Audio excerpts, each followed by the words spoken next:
Oh, my only other question then is, how is it living in Calcutta versus living in the United States? Like, how have you accepted this kind of lifestyle? Living in USA was great. I mean, I went to college there. Right after college, I came back here. So I used to live in a dorm, and then I had my own apartment with my friends, and it was just great. I mean, I can never forget those days. I mean, those were probably my best times of my life. I had so much fun. I had wonderful friends. None of them were Indian. My best friend was Italian, and then my two other roommates, we lived in that apartment. They were, one was Spanish. She was Hispanic. She was from Puerto Rico. And another one was Irish. And then we had like four guys that stayed next door to our apartment. They were also industrial engineers. And so we used to like cook once a week. Like one person used to cook, like say Monday, and all 8 of us would eat. And then the next person would cook on Tuesday. All 8 of us used to eat. We were all Ais, and we just had like the greatest time.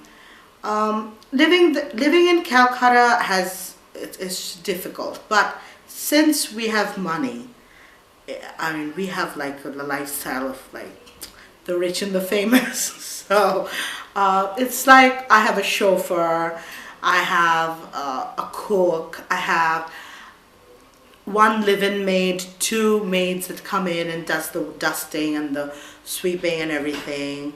I have like all the modern facilities, like a microwave, refrigerator, air conditioner, automatic washing machine. I mean, I have everything, so it's just, life is smooth sailing.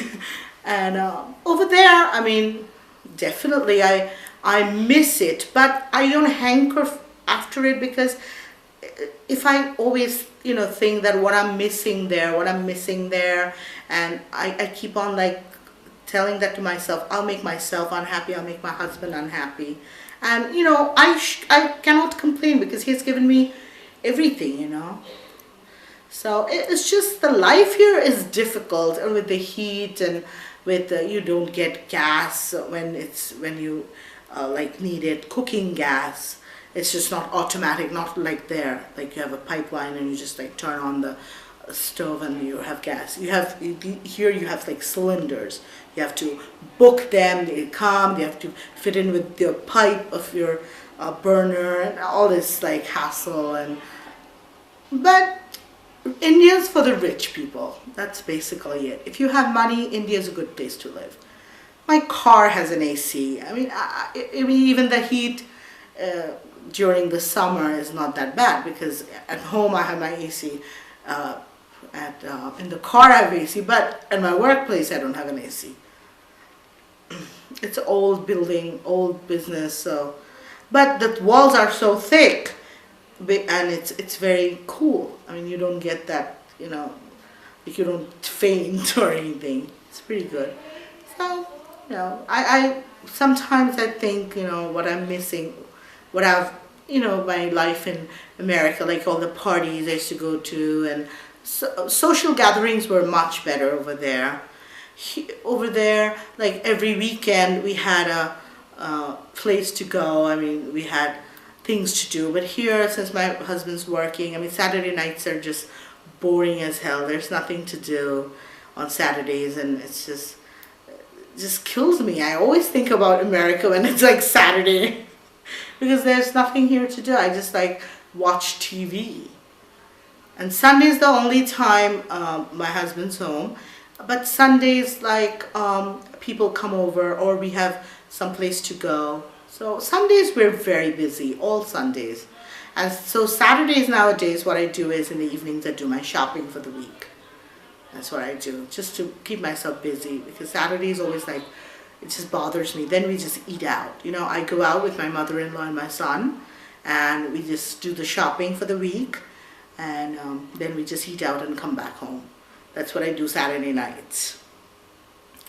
So I miss the life over there, but it's not like unbearable here.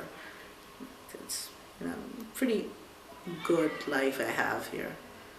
Great. Is there anything else you can think of that you about like marriage and arranged marriages and? Arranged marriages, mine worked out well, but I would not advise anybody for arranged marriage. It's very difficult.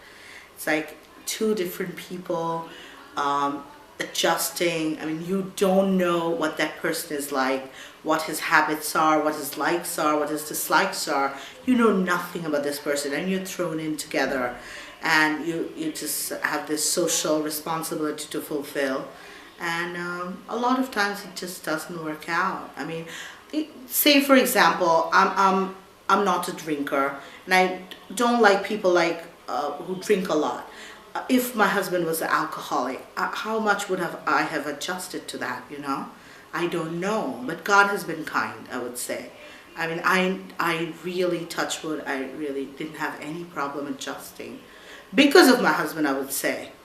And I've been also very adjusting to everything. Like when I first came, he didn't know how to speak English because he always went to a, Indian school, and he didn't know English. And sort of that bothered me in the beginning.